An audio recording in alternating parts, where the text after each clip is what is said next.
Hey, Armand here with the forecast for the week of May 26, 2025. Okay, there's not a lot happening this week. We start with the new moon in Gemini on Monday. So, if you are used to watching this forecast on the weekend before, you're saying, wow, it didn't show up until Monday. And that's because I wanted to give the Saturn and Aries video a little time to play. So, YouTube's got a little thing about that. Um, so this is showing up on Monday, and so we're really beginning at Monday, the day of the new moon. The thing about this new moon, it's in Gemini, and I would think about it as kind of like the everyday new moon. It's a very good time to celebrate the late spring thing. Go out into the community, go to we have a lot of festivals and fairs around here and things like that. We have live music outside. We have, we're getting geared up for all the little fairs. They're happening already. Little fairs that, the church runs this and the city runs that and the city. It's sort of more of a town, but it's a city. That type of thing is going on. Very good for that. It's very good if you want to begin writing projects. It's very good if you're thinking about some summer study. Summer study would be part of the summer study would be part of the situation that we might be looking at with this new moon. I'm actually thinking about doing a couple of astrology classes. If you're interested in something like that, maybe like beginning astrology or using the moon type of thing, shoot me an email. Go to the website, it's on the bottom, and we'll see about getting something like that started. I want to keep the classes very small and easy. No, not that the astrology is easy. Well, it will be easy. It's just fun, good stuff. Anyway, so we start with that new moon on Monday. Obviously, the moon stays in Gemini. It stays in Gemini all the way through Wednesday.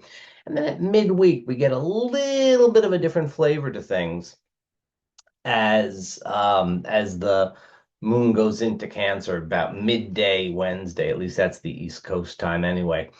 And so now we have a little bit more protectionism, let's call it, particularly as the moon is going to square Saturn and Neptune. First thing it does when it gets into the sign is to square Saturn and Neptune. And it is kind of like this, how should I describe it there?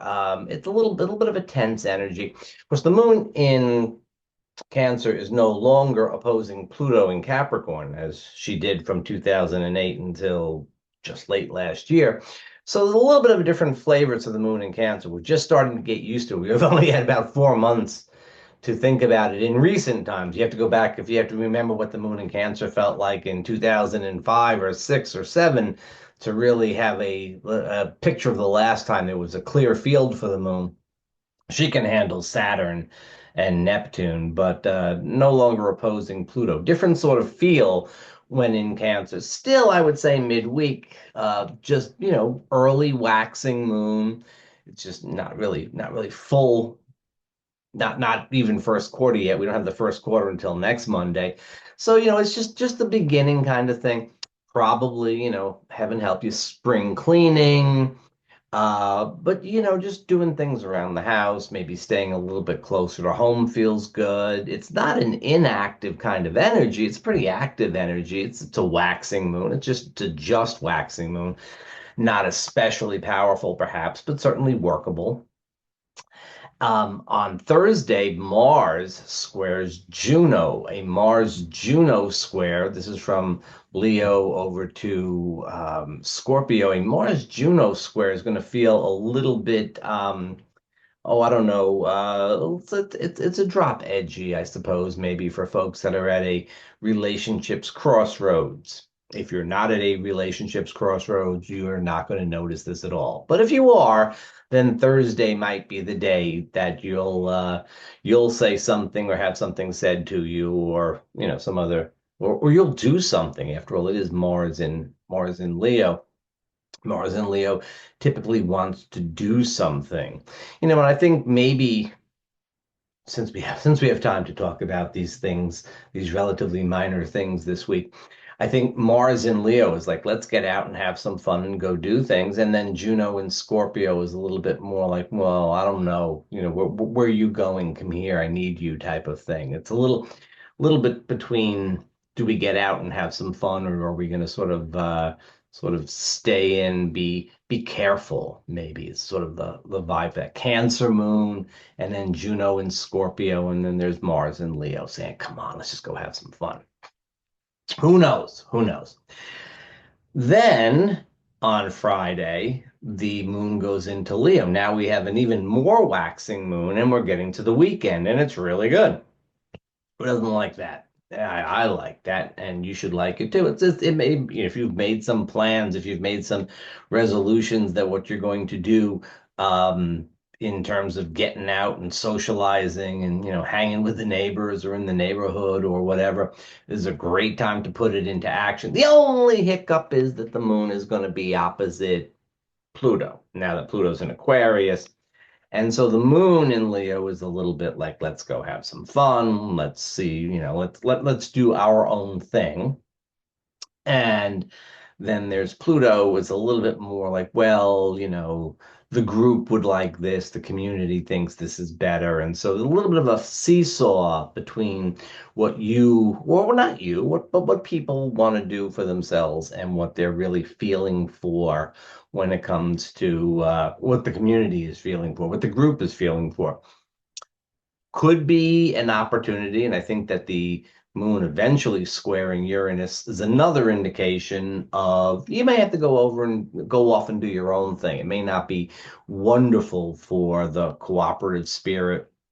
It may not be easy to get people on the same page for Friday night. For Friday night. Probably, I mean, depending upon where you live and all, I would say that the feel is actually one of you could have some contention over the plans, but once you make the plans, it turns out to be not so bad. It turns out not to be such a problem once you get going. Saturday night would have a little bit easier vibe. But I wouldn't discount Friday either. So it's kind of that feel. It's kind of that feel of like, okay, let's uh let's go have a little bit of fun. Let's celebrate springtime. Let's call it that. Sunday, the moon goes into Virgo, and that is just so much like that feeling of like, oh boy, here comes the work week. We gotta get back in there. Now, if you're in the US, no. If you're in the US, that's not the case. Oh no, it is the case. Yes, no, this forecast begins on Memorial Day in the US. It goes until June 1st, which will not, June 2nd is not a holiday, so you will have to go back to work on Sunday. Excuse me, I almost misspoke there. So yeah, so there's a little bit of a Sunday go back to work vibe. But it's the springtime and hopefully you've got some decent weather, unless, you're watching from Australia or South Africa or South America, in which case it is the autumn and hopefully you have some nice weather. And it's going to be getting closer to wintertime down there though. But so you can even handle a little bit of that. Maybe though Sunday would be a time of taking a little bit easier. If you, especially if you had a Friday and Saturday that involved some indulgences in one way or another, then Sunday might be a time of doing a little bit of detoxing. I mean, emotional detoxing, or any kind of detoxing. That's the basics of the week. We start with the new moon. It's pretty gentle new moon, lots of possibilities, not a lot of not a lot of demands. We go through the beginning part of the week. I would take it very slow and easy. Monday, Tuesday, Wednesday. Moon goes into Cancer, maybe Wednesday, Thursday. There's a little bit of a push-pull, but it shouldn't be anything too much. Friday, we start to get the Leonine vibe. It's pretty good stuff. It's pretty good stuff. Starts a little bit, here in the East Coast, it starts a little bit later afternoon. And it's pretty good stuff. There may be a little contention between what the individual wants to do and what the group wants to do. And you might be part of the group, there's like telling somebody else, no, we're not doing what you want to do. Or somebody might be telling you that. But it's basically okay. And then we just continue on. Same thing Saturday. It feels actually even better. The moon is even brighter, and we're on our way to the first quarter moon, but it's still in Leo. And then Sunday, maybe a little bit of that sort of rest and detox and get ready for the new week as it's on the way. Is all sorts of exciting and terrible stuff going to happen? I'm sure wonderful things will happen and terrible things will happen, and that happens every week, right? So, but I like to keep it, I like to keep it to the simple. What's it going to be like? You know, on a kind of daily basis. Certainly, we don't have, if after months and months of exciting forecasts about all the confusion and chaos that's going on in the sky, you know, it's nice to have a little bit of an evening out period of time. I like it at any rate. Is it going to be evened out and a little bit cooler off down here?